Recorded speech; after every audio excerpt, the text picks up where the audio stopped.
Nous sommes dans un monde de migration. Notwendige, verstärkte legale Arbeitsmigration. Nous sommes un pays qui a toujours été fait de migration. Wir schaffen das. Migrant-entrepreneur.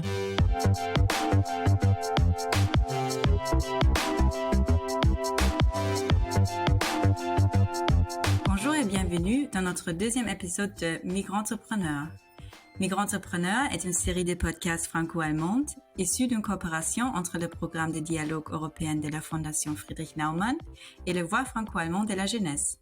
Je m'appelle Viviane Spitzhofer et je suis boursière du programme de doctorat de la Fondation Friedrich Naumann. Bonjour à tous, je suis Lisa Pajot, juriste de formation et je représente pour ce podcast les Voix franco-allemandes de la jeunesse. Nous nous retrouvons aujourd'hui pour un nouvel épisode de Migrant-entrepreneur, podcast qui présente des histoires de réussite de migrants qui entreprennent en France et en Allemagne. Nous cherchons à déterminer comment l'entrepreneuriat de migrants façonne la société de nos deux pays, quel rôle il joue dans l'innovation et quels changements doivent encore opérer pour le favoriser. Dans les deux premiers épisodes de notre série de podcasts, nous nous entretenons avec des experts du domaine pour identifier les obstacles qui rencontrent les entrepreneurs migrants, mais aussi les opportunités qui s'offrent à eux. Aujourd'hui, dans notre deuxième épisode portant sur les financements et incubateurs d'entreprises, nous avons le plaisir de recevoir deux intervenants. Monsieur Ralf Zenger, chef du secteur économie des migrants au sein du IQ-Netzwerk, réseau d'intégration qui aide les migrants à entrer sur le marché du travail. Ainsi que Monsieur Chassavar, président du programme de soutien Singa pour les immigrés entrepreneurs en France. Du côté allemand, j'ai le plaisir d'accueillir Monsieur Ralf Zenger. Titulaire d'un doctorat en sciences politiques, il travaille depuis près de 20 ans sur l'intégration des migrants au marché du travail et sur l'économie des migrants en général. Monsieur Ralf Zenger est actuellement responsable de l'unité spécialisée économie des migrants du réseau national Intégration par la qualification, IQ-Netzwerk en abrégé. Le réseau IQ est financé par le ministère du Travail et des Affaires sociales depuis 2005 et vise à intégrer les migrants sur le marché du travail. IQ est le programme le plus important et le mieux développé en Allemagne. L'économie des migrants est un domaine qui fait l'objet de projets dans les 16 États fédéraux. Les centres spécialisés dans l'économie des migrants accompagnent les entrepreneurs migrants de la création à la consolidation et jusqu'à la succession des entreprises. Bonjour, Monsieur Zenger. Ja, guten Morgen. Oui, bonjour Madame Spitzhofer, et merci beaucoup de m'avoir invité aujourd'hui pour parler de l'économie des migrants en Allemagne. Je vous salue à Paris et à Bruxelles, depuis Mayence où je me trouve. Monsieur Savard, vous êtes pour votre part président de Singa, mais également vous-même entrepreneur. Brièvement, pour revenir sur votre parcours, vous êtes originaire d'Iran et êtes arrivé en France en 2009, où vous avez reçu l'asile politique. Dans votre pays, vous étiez à la tête d'une agence de communication et avez participé à ce qui a été appelé la Révolution verte, à la suite de quoi vous avez été arrêté et avez dû quitter votre pays. Une fois arrivé en France, vous avez repris des études de sociologie et de journalisme, et ce, malgré les obstacles linguistiques. Vous vous êtes par la suite lancé dans la création d'une entreprise de médias, ce qui vous a mené jusqu'à Singa France, dont vous êtes aujourd'hui le président. Bonjour et merci pour l'invitation.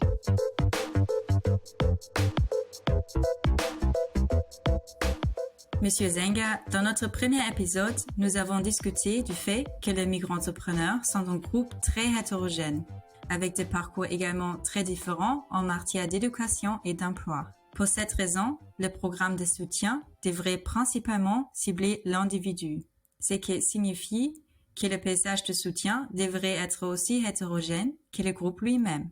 Et c'est le cas en Allemagne. Ich glaube, bevor ich darauf eingehe, wie heterogen die Förderlandschaft ist, würde ich vielleicht noch ein Wort. Avant d'aborder l'hétérogénéité du paysage du soutien, j'aimerais expliquer ce que nous entendons par programme de soutien en Allemagne. En Allemagne, nous entendons par programme de soutien les programmes et les projets qui sont financés par des fonds publics, c'est-à-dire des programmes financés par l'UE, par le biais du Fonds social européen, mais aussi de fonds fédéraux ou de fonds d'État. Il peut s'agir de projets ou de programmes offrant de simples conseils aux fondateurs ou des séminaires de qualification. Mais aussi, et c'est probablement très pertinent pour aujourd'hui, des programmes d'incubation, d'accélérateurs ou de divers instruments de soutien qui sont ensuite financés par ces fonds publics. Et bien sûr, Il y a de grandes différences selon que l'on offre seulement de simples services de consultation ou s'il s'agit d'incubateurs où les personnes qui veulent se lancer disposent également de locaux. Ou, dans un autre cas encore, dans le cadre des accélérateurs, où les fondateurs tentent de faire progresser, de faire évoluer leur entreprise. Nous avons donc des mesures, des projets et des programmes complètement différents. Il y a aussi le fait qu'en Allemagne, nous avons ces différents projets et programmes que je viens d'énumérer pour différents groupes cibles. Il y a donc le groupe cible des startups, mais aussi le groupe cible des migrants, des personnes qui vivent en Allemagne depuis longtemps, ou encore différents programmes pour les réfugiés ou pour les personnes qui veulent simplement venir en Allemagne. Donc comme vous le voyez, nous avons donc des programmes de tout type et très hétérogènes. Il n'est alors parfois pas si facile pour les gens de savoir à qui s'adresser. Programme für Geflüchtete, also für Refugees oder auch für Personen, die gerade nach Deutschland kommen möchten. Also Sie sehen, wir haben Programme in unterschiedlichster Art und Weise und sehr heterogen und es ist da manchmal auch nicht so einfach für die Person zu wissen, an wen man sich wenden kann. Monsieur Savard, maintenant que Monsieur Zenger nous a éclairé sur l'environnement des programmes de soutien en Allemagne, vous qui êtes en charge de Singa, pouvez-vous nous éclairer davantage sur la spécificité des programmes d'incubateurs? Pour nos auditeurs, les programmes d'incubateurs sont l'un des soutiens principaux dont peuvent bénéficier les micro-entrepreneurs en France. L'idée de l'incubateur qu'on a eu en 2015 chez Singa, c'était sur la base de l'approche inclusive de Singa, dans le sens où les personnes immigrées, ils sont des gens compétents déjà, ils arrivent avec leurs talents, leurs points de vue différents, et nous, on peut être là pour accompagner les entrepreneurs ou les personnes immigrées qui ont envie d'entreprendre. Il faut savoir qu'une grande partie des personnes immigrées ont déjà une expérience d'entrepreneuriat, parce que parfois, en fait, dans leur pays d'origine, les gens ont plus d'expérience d'entrepreneuriat que salariat. Donc, il y a parfois cette culture-là dans certains pays, cette culture très forte. Mais par contre, il n'y a pas de réseau, il n'y a pas d'accompagnement social. Et ce qu'on fait chez Singa, c'est apporter ce capital social pour l'entrepreneur. Dans les différents programmes d'entrepreneuriat chez Singa et notamment les incubateurs, on apporte le réseau, on apporte le savoir-faire et on fait avec l'entrepreneur, on fait pas pour l'entrepreneur. Ça veut dire le réseau, ça veut dire l'accompagner pour la constitution de business model, de l'étude de marché, certaines compétences qui lui manquent peut-être, de mise en relation avec des mentors, avec des partenaires et tout ce qui est de sorte de capital social, parce que la personne nouveaux arrivants, ils arrivent avec ses talents, mais il n'est pas entouré comme les autres entrepreneurs par les personnes ou les structures qui peuvent aider le développement de son projet. En somme, vous mettez chez Singa vos compétences et connaissances au service des entrepreneurs afin que chacun puisse bénéficier d'un accompagnement personnalisé, réellement adapté aux besoins de la personne et de son projet. Monsieur Zenger, IQ Netzwerk adopte-t-il la même conception de l'accompagnement? Observez-vous des différences significatives entre ce que propose IQ et les programmes de soutien en Allemagne par rapport à Singa en France? Der wichtigste Unterschied ist eben, dass wir nicht so etwas wie ein Inkubator haben. La véritable différence est que nous n'avons pas d'incubateur en tant que tel, dans le sens où nous ne disposons pas de locaux dans lesquels les entrepreneurs pourraient venir travailler. On peut alors y trouver des salles de séminaires où des formations sont proposées sur des problématiques telles que comment faire du marketing, comment trouver des clients, comment fixer des prix, comment créer et immatriculer une entreprise, etc. Il s'agit donc de lieux où les personnes qui viennent se former, mais pas de lieux dédiés à la mise en réseau comme Singa. Il est rare que des projets et des programmes en Allemagne prennent la forme d'un tel incubateur à la française. Nous avons fait une étude il y a 1 an et nous avons découvert qu'en Allemagne, il n'y a pas de programme spécial d'incubateur qui ciblerait le groupe de personnes qui nous intéressent, à savoir les personnes issues de l'immigration. Wir haben eben festgestellt, dass es in Deutschland kein spezielles Programm gibt für einen Inkubator, für unsere Personengruppe der Menschen mit Migrationshintergrund. Monsieur Savard, comment est-ce que cela se caractérise de manière concrète, votre aide? L'accompagnement, c'est au fur et à mesure, on l'a développé en 3 étapes. D'abord, une étape de pré-incubation et d'idéation, c'est-à-dire on va vers les entrepreneurs ou les entrepreneurs qui viendront vers nous dans les séances de travail. On partage les idées, on essaye de même les tester, ou alors on parle parfois de manière générale de l'entrepreneuriat pour tester d'abord l'envie de la personne. Est-ce qu'il est au meilleur moment dans sa vie pour se lancer dans cette aventure? Et ensuite, un peu aborder l'idée de son business, de son activité. Et là, en fait, c'est l'étape de pré-incubation. On leur fournit des ressources, bien évidemment, pour un peu élaborer leurs idées. Ensuite, il y a l'incubateur. Dans la phase d'incubateur, il y a un jury à chaque fois parce qu'on a beaucoup de candidatures. On sélectionne selon la capacité de chaque incubateur des projets. À ce moment-là, on rentre dans le vif du projet. S'il y a besoin de structuration juridique, commerciale, et travailler sur le business model, tester le produit, mise en relation avec des clients, des partenaires, encore selon le besoin de l'entrepreneur et le secteur d'activité aussi, parce que les projets sont sur les secteurs variés. Et ensuite, l'accélérateur, parce qu'on a réalisé que justement par le manque du capital social, le réseau qui manque, les projets ont besoin d'un coup de pouce pour accélérer, pour passer à l'échelle plus grande. Donc, heureusement qu'il y a assez de projets qui ont cette ambition de passer à l'échelle. Donc, on a créé un premier accélérateur à Paris qui accompagne des projets dans la phase d'amorçage et de développement. Et on envisage à développer des autres accélérateurs dans les différentes villes.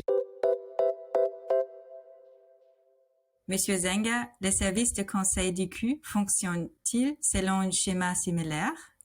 Oui, je pense, Madame Spitzhofer. Et je crois aussi que ces conseils fonctionnent de la même manière dans toute l'Europe, si l'on fait du sur-mesure. Cependant, il y a plusieurs années, dans notre cabinet de conseil, avec d'autres collègues, nous avons développé un modèle dit A4 plus une phase, qui est très similaire à ce que mon collègue français de Zynga vient de présenter. Cela signifie que les 4 plus une phase, c'est-à-dire les 5 phases, vise tout d'abord à informer et à sensibiliser, soit à s'adresser aux gens pour qu'ils sachent quelles sont les mesures de soutien disponibles si je veux devenir indépendant, et ce en particulier pour les personnes issues de l'immigration, car nous avons constaté en Allemagne que de nombreux fondateurs issus de l'immigration ne savent même pas qu'ils peuvent créer leur propre entreprise. Souvent, les personnes avec un background migrant ne savent pas du tout où elles peuvent s'informer, par exemple, et où elles ont des possibilités de soutien. Nous avons dit qu'il était important dans cette première phase d'informer et de s'adresser aux personnes sur les possibilités de soutien. La deuxième phase est la phase d'orientation. Il s'agit de voir réellement si je suis une personne qui peut s'imaginer devenir indépendante avec les avantages et les inconvénients du travail indépendant. La troisième phase pour nous est la phase de planification. Cela recouvre le soutien jusqu'au business plan, à la concrétisation de l'idée de mon entreprise.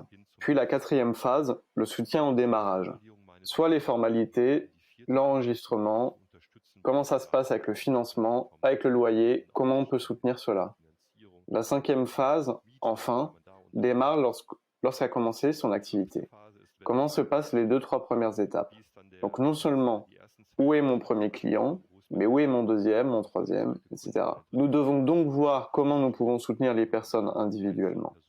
Et comme nous venons de l'entendre du côté français, il est important de fournir un soutien et un accompagnement individualisé dans les différentes phases que je viens de mentionner. Monsieur Zenger, vous venez de nous expliquer que le paysage de soutien en Allemagne est très hétérogène et que la plupart des projets ou des programmes d'aide aux migrants sont principalement financés par l'État. Existe-t-il donc aussi des initiatives privées qui soutiennent l'entrepreneuriat de migrants? Ja, so wie die Förderlandschaft heterogen ist bezüglich der Projekte und Programme für die Oui, tout comme le paysage de soutien est hétérogène en termes de projets et de programmes, nous avons également une grande diversité de bénéficiaires, et ce surtout depuis 2015-2016, suite à l'arrivée en Allemagne de nombreuses personnes ayant un background de réfugiés. Depuis lors, nous avons de nombreuses fondations, des fondations privées, qui soutiennent les personnes issues de l'immigration, mais surtout les réfugiés, s'ils veulent devenir indépendants. Il s'agit par exemple de la Fondation Generali, de la Fondation JP Morgan, de la Citibank, de la Fondation Schöpflin ou encore de la KfW, Institut de crédit pour la reconstruction, qui finance divers projets et programmes ou projets de fondation. Mais le problème est presque que nous ayons au niveau fédéral et au niveau national des programmes très différents, et cela de ministère en ministère. D'un côté, c'est une bonne chose pour les intéressés, que nous ayons une telle variété, mais l'enjeu est que la plupart des projets et des programmes ne s'accordent pas les uns avec les autres. En tant qu'unité spécialisée dans l'économie des migrants, nous souhaitons mettre en contact les différents programmes et surtout les différents projets afin de pouvoir échanger des informations et profiter les uns des autres. Die verschiedenen Programme und vor allen Dingen die verschiedenen Projekte miteinander in Kontakt zu bringen, eben gegenseitig sich austauschen zu können und voneinander zu profitieren. Monsieur Savard, à l'instar de la pluralité d'acteurs dont vient de nous faire part Monsieur Zenger en Allemagne, travaillez-vous également en coopération avec d'autres entités et partenaires en France? Oui, bien sûr, on travaille avec le gouvernement, on travaille avec des partenaires privés, mais quand on a commencé en 2015, sachant que à la différence de l'Allemagne, il n'y avait pas autant d'accueil de personnes réfugiées et donc le même mobilisation de la société et de l'État en France. Donc quand on a commencé en 2015-2016 l'incubation, il y avait peu d'acteurs, il y avait seulement Singa, mais petit à petit on a vu l'émergence d'autres programmes similaires, d'autres acteurs qui se positionnent et avec qui on a commencé de collaborer. On a même incité l'État pour inclure l'accompagnement des entrepreneurs réfugiés dans ces programmes. On a contribué au développement du projet la French Tech Tremplin, qui est un programme d'État pour développement des startups français dans le monde, et on a inclus le soutien des entrepreneurs immigrés, newcomers, réfugiés dans ce programme-là, qui est un programme d'État. Ensuite, il y a l'un de nos partenaires les plus impliqués, c'est Generali, la fondation THSN Safety Net, qui est la fondation de Generali, qui est très impliquée dans l'accompagnement des entrepreneurs immigrés et réfugiés. Mais nous-mêmes, on a réalisé que ça demande l'émergence de beaucoup d'acteurs de nouvelle génération qui ont la même approche que Singa, c'est-à-dire une approche inclusive, pas très paternaliste. On croit au talent de l'entrepreneur. On a contribué vraiment à la création d'un écosystème et certains de ces projets ont devenu vraiment des success stories de la France et de l'Europe, avec qui, naturellement, on est partenaire. Je peux citer Connexio, je peux citer Natakalam, je peux citer Meet My Mama, les entreprises et les associations inclusives dont l'objet principal est l'inclusion des personnes immigrées de manière générale. Il y a d'autres partenaires comme Place, comme La Ruche, qui sont en fait parfois des incubateurs ou un espace de coworking qui a développé ces activités sur plusieurs sujets comme l'immigration, Make Sense pareil, les nouvelles générations des acteurs avec qui on collabore très bien et ça, je trouve ça très chouette. Monsieur Zenger, il y a donc un certain nombre de projets et de programmes. Nous venons d'entendre qu'il y en a maintenant aussi un grand nombre en France. Cela ressemble à un paysage de soutien assez dense dans ces deux pays. Ich muss Ihnen da zustimmen. Also es klingt am Anfang, dass wir eine dichte Förderlandschaft haben, die sehr viel... Je suis d'accord avec vous sur ce point. De prime abord, il semble que nous ayons un paysage de soutien dense et très diversifié, mais comme je viens de le mentionner, nous sommes confrontés à 3 grands défis. L'un d'eux est que la très grande diversité mène à ce que les gens ne se connaissent pas toujours. En somme, nous agissons les uns à côté des autres, mais pas toujours les uns avec les autres. Cela signifie également que les projets sont constitués de personnels différents.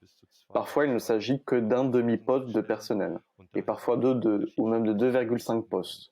Les services peuvent, par conséquent, grandement diverger. Un troisième défi est lié à la durée des différents projets.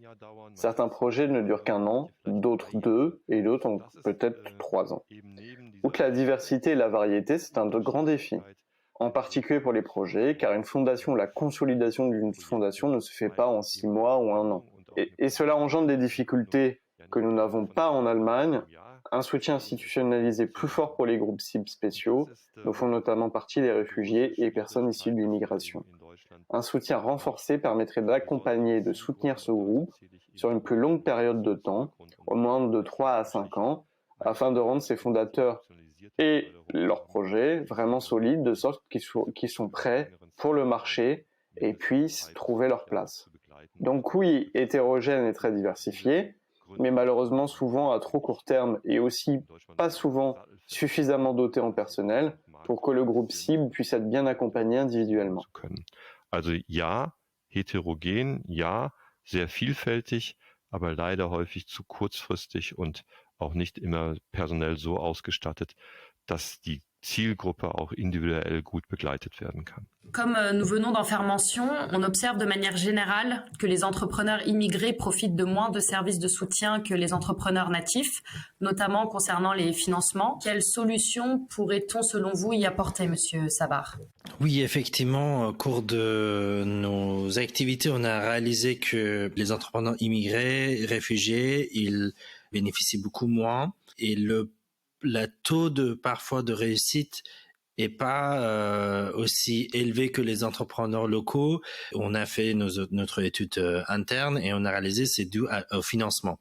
L'entrepreneur immigré réfugié n'a pas l'accès au financement traditionnel. Les parcours de financement ne sont pas inclusifs, ne sont pas pensés pour quelqu'un qui n'a pas les codes, qui n'a pas le moyen, qui n'a pas le réseau. Par exemple, en France, pour avoir un financement d'État, il faut avoir des fonds propres. Ça veut dire pour toucher par exemple 30 000 euros, il faut avoir 15 000 euros dans son compte. Un entrepreneur réfugié a parfois un problème d'avoir un compte bancaire même. Et surtout, certaines nationalités sont discriminées par les banques privées, donc ils peuvent pas avoir un compte. Et ensuite, le jour où ils ont un compte, ils n'ont pas l'argent dedans. Normalement, cet argent-là, pour un entrepreneur local, est fourni par le réseau, la famille, les amis de l'école, ce qu'on dit le love money. Et dès le début, l'entrepreneur réfugié est exclu du système de financement. Par exemple, pour le programme de la French Tech Tremplin de l'État, c'était vraiment notre premier but. Heureusement, aujourd'hui, il y a quelques financeurs ou investisseurs ou business angels privés qui nous ont contactés ou c'est nous qui les avons contactés. On vient de créer nous-mêmes chez Singa Singa Ventures qui a pour le but de réunir des acteurs de financement, surtout des business angels et des fonds d'investissement. On a fait ça de manière un peu expérimentale, c'est-à-dire de mise en relation des business angels avec des entrepreneurs. Là, on va créer dans un premier temps un club de business angels et ensuite un fonds d'investissement. On a de très bonnes négociations avec l'État en ce moment, avec les instants européens aussi, pour créer un fonds d'investissement pour les entrepreneurs immigrés de manière générale en Europe pour résoudre ce problème-là. C'est la société d'accueil qui est perdant aussi. La société d'accueil n'arrive pas à bénéficier de talents de ces entrepreneurs à cause d'un dispositif qui manque et que beaucoup de business angels, d'investisseurs nous ont contactés en disant que nous, on veut diversifier notre portefeuille, mais on n'a pas de savoir-faire, on n'a pas de lien, on n'a pas de réseau et donc on les accompagne pour ça, on sécurise leurs investissements, on étude des projets pour qu'en fait les deux côtés, l'entrepreneur et l'investisseur bénéficient bien de ce dispositif. Et j'invite Ralph aussi, s'ils sont intéressés, on peut en parler parce que à la fois on cherche des acteurs européens, mais aussi dans chaque pays des acteurs locaux qui rejoignent ces dispositifs. Monsieur Zenger, avez-vous une analyse similaire en ce qui concerne le financement en Allemagne? Y a-t-il pour vous des obstacles similaires là-bas? Nachdem ich das gerade vernommen habe von dem französischen Kollegen, sehe ich die Ähnlichkeiten sehr, sehr ähnlich, wie in Deutschland auch. Allerdings möchte ich vielleicht unterscheiden zwei Gruppen. Zum einen die Gruppe. Après avoir entendu mon collègue français, je dois dire que je vois de grandes similitudes avec l'Allemagne. Cependant, je voudrais distinguer deux groupes. D'une part, le groupe qui a un permis de séjour temporaire en Allemagne et d'autre part, le groupe qui a un permis de séjour illimité. Les personnes titulaires d'un permis de séjour temporaire sont pour la plupart des personnes qui entrent en Allemagne pour y exercer une activité indépendante ou des personnes réfugiées qui ont obtenu un statut d'asile et reçoivent d'abord un permis de séjour temporaire de 3 à 5, 6 ans. Pour ces personnes, il est très difficile d'obtenir un financement. Bien que nous ayons en Allemagne, selon nos récentes recherches, plus de 2000 instruments de financement, l'exigence de remboursement pose problème. Les banques accordent à contre-cœur des prêts et des personnes dont elles savent qu'elles n'ont pas de résidence temporaire depuis 3 ans, car la plupart du temps, les prêts doivent être remboursés sur une période plus longue que 3 ans. Ainsi, pour le groupe qui dispose d'un permis de séjour temporaire, c'est le parcours du combattant pour obtenir l'un de ces instruments de financement, voire quasiment de mission impossible. Pour l'autre groupe, les personnes installées de manière durable en Allemagne et qui sont entrées depuis des pays tiers, cela reste un grand défi. Une légère discrimination existe encore, et c'est ce qui est également vrai pour ces personnes, c'est qu'elles doivent apporter des garanties dont elles ne disposent souvent pas. Enfin, un important obstacle reste que la plupart des formulaires et des documents des banques ne sont ni en anglais ni traduits dans d'autres langues, et je pense que vous le savez, Mme Spitzhofer, remplir les bons formulaires est d'ores et déjà un défi pour les natifs allemands eux-mêmes, notamment lorsque vous voulez obtenir des prêts bancaires. Alors imaginez la difficulté que cela doit représenter pour des personnes issues d'immigration qui ne sont pas des natifs. Das ist gerade für Deutsche, was Formulare angeht und wenn man Bankkredite haben möchte, ist eine große Herausforderung, ist da eben an den richtigen Stellen das Richtige einzutragen. Und das Gleiche gilt natürlich erst recht oder noch viel höher für Personen mit Migrationshintergrund, die nicht Muttersprachlerinnen sind, sondern eben einen ganz anderen Sprachhintergrund haben und dann eben deutsche Formulare ausfüllen müssen. Monsieur Savard, nous venons d'évoquer de nombreuses difficultés pour les migrants entrepreneurs. Selon vous, que manque-t-il vraiment pour promouvoir un développement effectif des projets d'entrepreneuriat de migrants? Pour moi, il y a une question d'abord culturelle et politique. J'ai l'impression que, après plus de 10 ans de travailler sur le sujet, j'ai l'impression que particulièrement en Europe, on pense que on n'est pas gagnant, on est perdant. Même beaucoup des gens qui sont pour, ils sont impliqués un peu par les motifs humanitaires et parfois charitaires. Et beaucoup de gens ne croient pas que ils ont des choses à même gagner, à profiter. Et donc, c'est la raison pour laquelle le climat politique, surtout en Europe, est très très stigmatisé, même polarisé sur le sujet de l'immigration. Ce phénomène-là impacte l'écosystème d'entrepreneuriat en Europe, alors que par exemple en Amérique du Nord, en Asie, dans beaucoup d'autres régions du monde, on perçoit la personne immigrée, étrangère, expat, ce que vous voulez dire, comme une richesse pour le pays. En Europe, c'est l'inverse. L'immigration, surtout en Europe, est une industrie bénéfique pour l'économie locale. C'est pareil en ce qui concerne la science, la culture.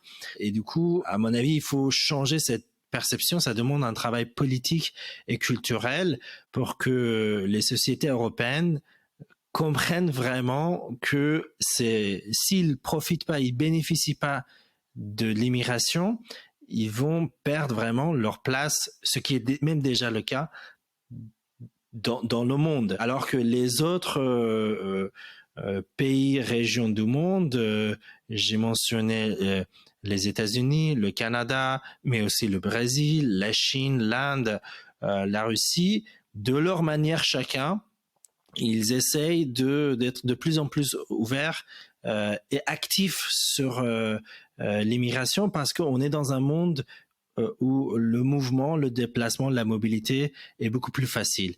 Les entrepreneurs immigrés réfugiés, comme les autres entrepreneurs, sont des gens raisonnables et pragmatiques. Si la société et l'écosystème de la société d'accueil n'est pas favorable à l'entrepreneuriat, on va avoir de moins en moins de personnes qui se lancent dans l'entrepreneuriat. Mais en fait, alors que s'il y a de plus en plus de personnes immigrées qui se lancent dans l'entrepreneuriat, c'est un gain pour la société. Et cette approche-là, en fait, il faut le favoriser. Et les études montrent que les entrepreneurs immigrés réfugiés ont un taux de réussite beaucoup plus élevé que le moyen national, parce qu'ils prennent beaucoup plus de risques, parce que malgré en fait toutes les difficultés, ils arrivent avec leur regard neuf d'intercepter les failles du système, de l'écosystème et les opportunités, et qu'ils contribuent vraiment à l'amélioration de l'écosystème professionnel dans chaque pays. Monsieur Zenger, quels sont les changements structurels à apporter en Allemagne pour que le migrant-entrepreneur puisse encore mieux se développer? Ich glaube, dass wir in Deutschland ein Umdenken haben müssen. Ein Umdenken in der Hinsicht, dass Je pense qu'en Allemagne, nous devons repenser notre modèle.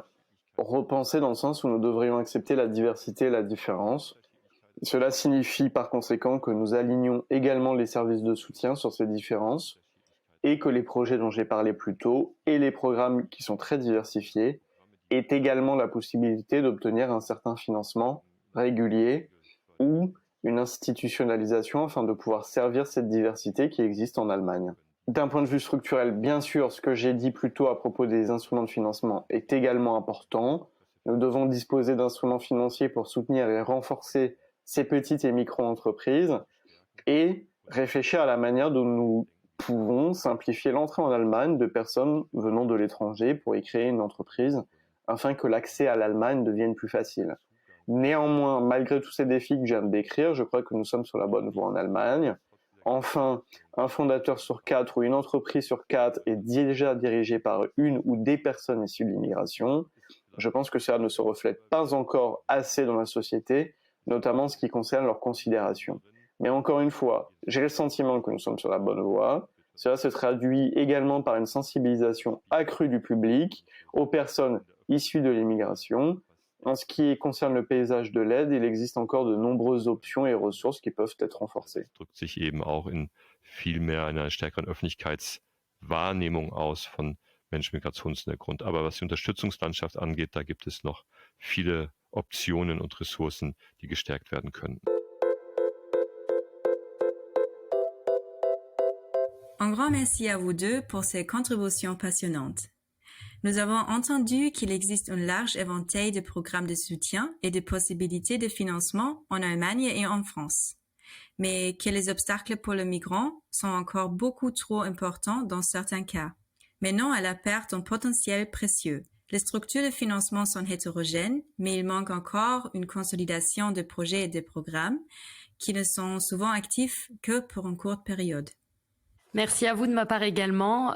Nous retiendrons aujourd'hui que Singa et IQ Netzwerk sont des programmes de soutien importants pour surmonter des obstacles bureaucratiques quant à la mise en réseau et aux possibilités de financement. Et il s'agit de voir en fait les migrants comme une chance pour l'innovation de nos pays. Bonne conclusion, Lisa. Notamment en matière d'innovation, les startups jouent un grand rôle. C'est le sujet de notre prochain épisode, avec comme invité un fondateur de la scène allemande des startups. Merci d'avoir écouté et à la prochaine fois. Merci à tous de nous avoir écoutés aujourd'hui et à bientôt sur Migrants Entrepreneurs.